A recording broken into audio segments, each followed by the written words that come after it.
chair calls Chris Bailey. Deborah Stevens.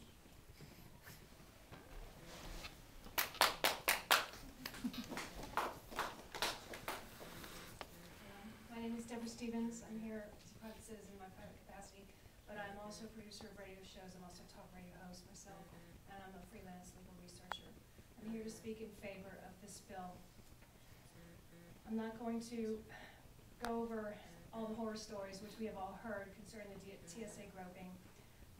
I can testify that I absolutely will not subject myself to what I construe to be nothing short of rape in order to get on a plane, nor will I allow myself to be viewed nude while being doused with dangerous levels of radiation either.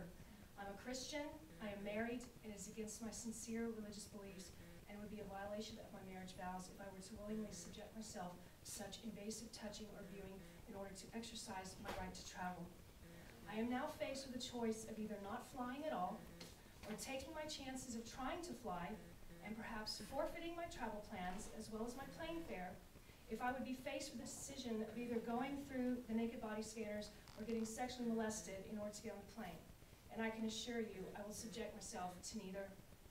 I would simply leave the airport, and if TSA wanted to sue me for $10,000 for not completing the screening process, which is what they do now, I'd be happy to face them down in court because I'd be suing them first for denying my right to travel without due process.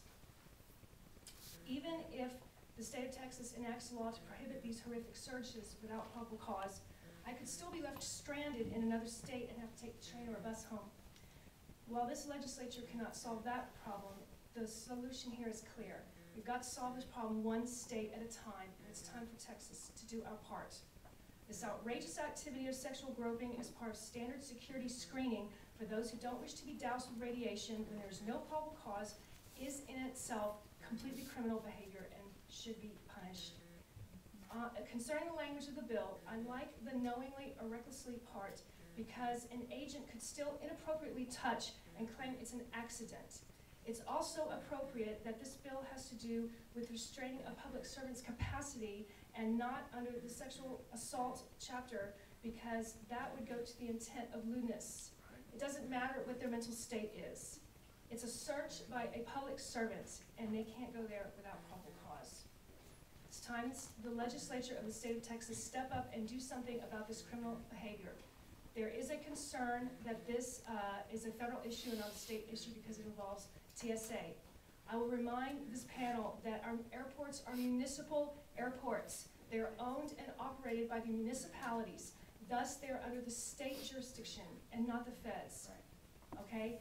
And the state of Texas certainly has authority to legislate what is and what is not allowed as far as security protocol in our airports. In fact, the municipalities in the state can kick out the TSA altogether out of our airports and hire private security. Federal agents are still bound by state laws. They can't commit murder or rape just because they are feds. If it can be shown that a federal agent's actions are outside the scope of their job duty, the state can prosecute.